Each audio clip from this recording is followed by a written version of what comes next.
And we are back on WFNC News Talk, WFNC 640 AM. Every once in a while, I mix up those characters, but I always get them in there like soup. They're always in there somewhere. I am Wendy Harris, your host of Talking Real Estate with Team Harris, and our special guest today is Chet of Guild Mortgage. His office is out of Sanford, but he works this whole area just like Team Harris does. He even goes up into the Raleigh area, which Team Harris does not, because we like to be experts in our big circle, and Chet is an expert in his massive circle, which is basically the state of North Carolina. And then his company, Guild Mortgage, of course, is national, and they are one of the few companies that still fund builders as well as individuals buying their homes. Yes, he does first-time home buyers. Yes, he does VA mortgages. He does FHA mortgages. He does private fund. Well, I say private fund, but like non-government backed mortgages. He does building, which is like commercial loans kind of, and he does residential. Am I missing anything? What other kind of money? Do you do like free money for me to go buy some eggs? Yeah, I do down payment assistance for first-time home buyers, but not that. Down payment assistance for first-time home buyers. There we go. We got egg money. Yeah. Anything residential, we just about can do. Excellent. Awesome. That's fantastic.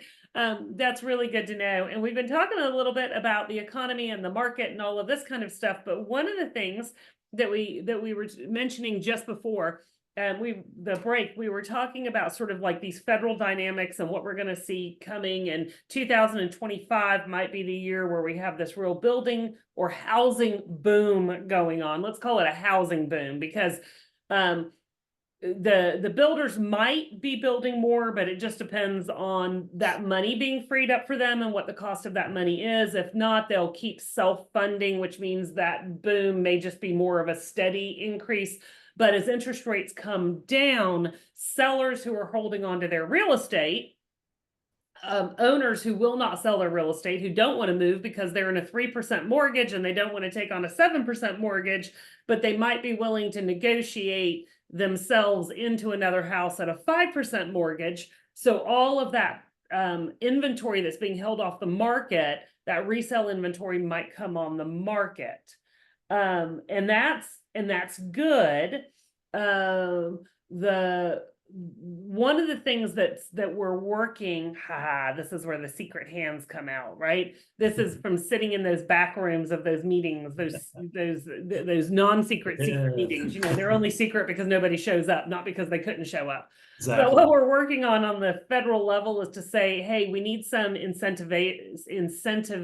incentives for basically investors. People who are holding on to real estate. We need to somehow incentivize them to put those houses on the market for sale. So think about two different things. First of all, there are a lot of corporate, big Wall Street companies who have bought residential real estate and they're just sitting on it. Those houses are sitting empty. They don't have anybody in them. They're not in the rental market. They're not in the sales market. They're just sitting on real estate, right? It's an asset and they are sitting on their asset. That is what they're doing. Yeah. So, but you also have the mom and pops. The mom and pops are the people who can't sit on their assets. They have to actually have them rented out and they've got tenants in them. So if we incentivize those investors, those residential investors to sell those homes, we may get some more housing stock on the market. But the corporations that are holding on to empty real estate are typically holding on to very expensive high-end properties. Right. They're not holding on to middle-class America properties. The middle-class America properties are more often than not held by mom and pops. And if those get released onto the market, that's great. There'll be homes available for sale. But what does it do? It pulls off rental properties. So doesn't really solve our problem, does it, Chet? Not really. It doesn't. It has an adverse effect, equal opposite reaction. Just to add to some thoughts on that, one of the things that's really interesting about the current administration, and I'm trying not to be political here at all, but did you know that there is nobody running housing? There's not an appointed person at the top that is in charge of housing. So there's no one running the show about housing. I do believe the government, if they're going to do so many other things, they ought to do some tax incentives or something to incentivize builders to be able to have credits or something to get them going.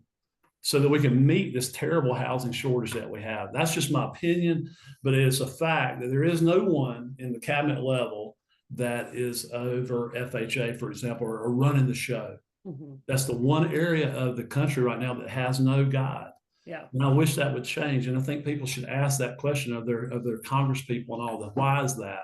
Mhm. Can we Who get is the housing expert? yeah, Who who's is running housing? Who's actually overlooking like FHA? And who is making policy on housing? Who's advising the president of the United States on what we need to be doing to solve the housing?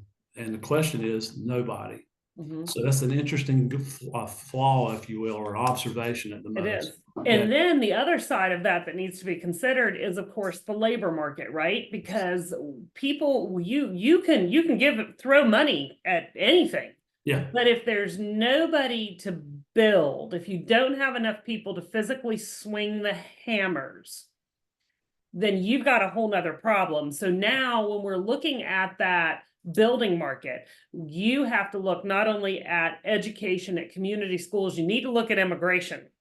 Okay. Yeah. You need to really look at immigration when We you're need to looking fix at, some things in order to stabilize that housing labor. yeah, that labor supply. pool, Sure. right? I That's mean, why I wonder who's we're paying so much for a house. we have immigration policies in in North Carolina that are specific to agriculture.